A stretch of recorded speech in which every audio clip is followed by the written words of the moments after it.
अथ अष्टमोऽध्यायः। अक्षरब्रह्मयोगः।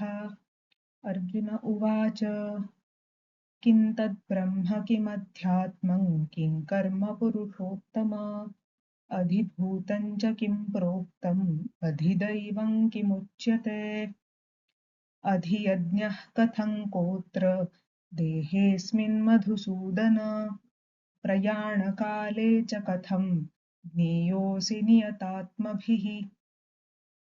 श्रीभगवानुवाच अक्षरं ब्रह्म परमं स्वभावोऽध्यात्ममुच्यते भूतभावोद्भवकरो विसर्गः कर्मसंज्ञितः अधिभूतं क्षरो भावः पुरुषश्चाधिदैवतम् अधियज्ञोऽहमेवात्र देहे देहभृतां वर अन्तकाले च मामेव स्मरन् मुक्त्वा कलेवरम् यः प्रयाति समद्भावं याति नास्त्यत्र संशयः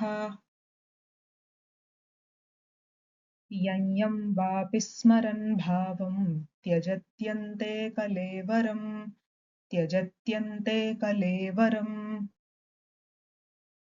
तन्तमेवैति कौन्तेय सदा तद्भावभावितः तस्मात् सर्वेषु कालेषु मामनुस्मर युध्य च मय्यर्पितमनो बुद्धिर्मामे वैश्यस्य संशयः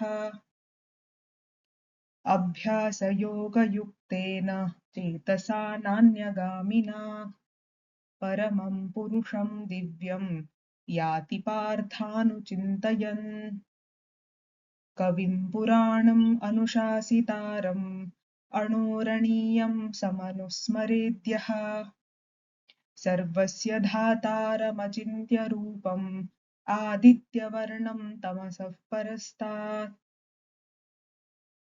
कविं पुराणमनुशासितारम् अणोरणीयां समनुस्मरेद्यः सर्वस्य धातारमचिन्त्यरूपम् आदित्यवर्णं तमसः परस्तात् प्रयाणकाले मनसाचलेन भक्त्या युक्तो योगबलेन चैव भ्रुवोर्मध्ये प्राणमावेश्य सम्यक् सतं परं पुरुषमुपैति दिव्यम्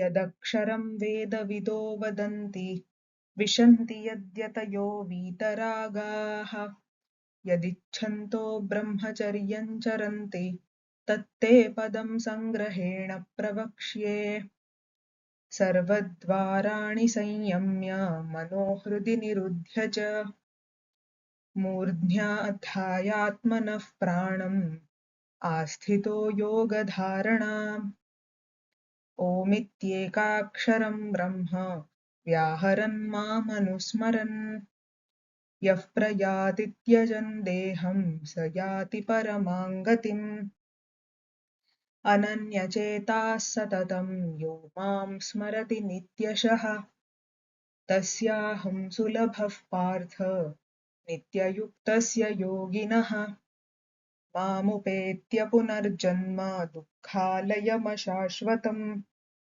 नाप्नुवन्ति महात्मानः संसिद्धिं परमां गताः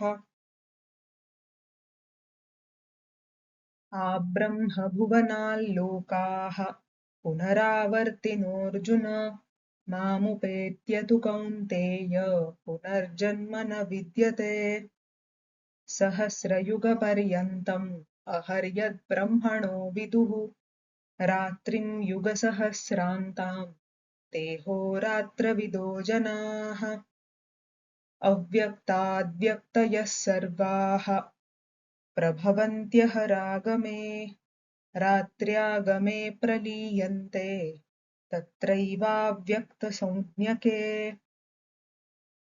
भूतग्रामः स एवायं भूत्वा प्रलीयते रात्र्यागमे वशः पार्थ प्रभवत्यः रागमे परस्तस्मात्तु भावोऽन्यो व्यक्तो व्यक्तात् सनातनः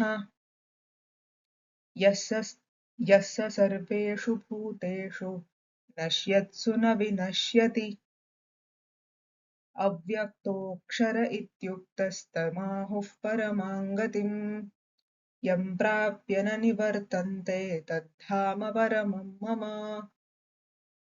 पुरुषः स परः पार्थ भक्त्या लभ्यस्त्वनन्यया।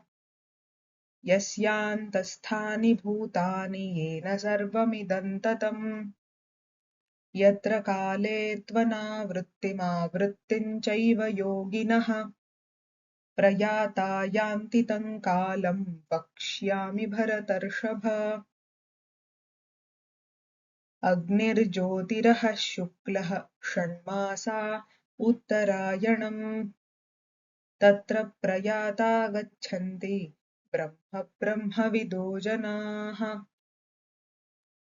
धूमो रात्रिस्तथा कृष्णः षण्मासा दक्षिणायनम्। तत्र चान्द्रमसं ज्योतिः योगी प्राप्य निवर्तते। शुक्लकृष्णे गती ह्येते जगतः शाश्वते मते। एकया यात्यनावृत्तिम् अन्यया वर्तते पुनः। नैते सृती पार्थ जानन् योगी मुह्यति कश्चन। तस्मात् सर्वेषु कालेषु योगयुक्तो भवार्जुन। वेदेषु यज्ञेषु तपस्सु चैव दानेषु यत्पुण्यफलं प्रदिष्टम्। अत्येति तत्सर्वमिदं विदित्वा योगी परं स्थानमुपैति चाद्यम्। तत्सदिति श्रीमद्भगवद्गीतासु उपनिषत्सु ब्रह्मविद्यायां योगशास्त्रे श्रीकृष्णार्जुनसंवादे अक्षरब्रह्मयोगो नाम अष्टमोऽध्यायः।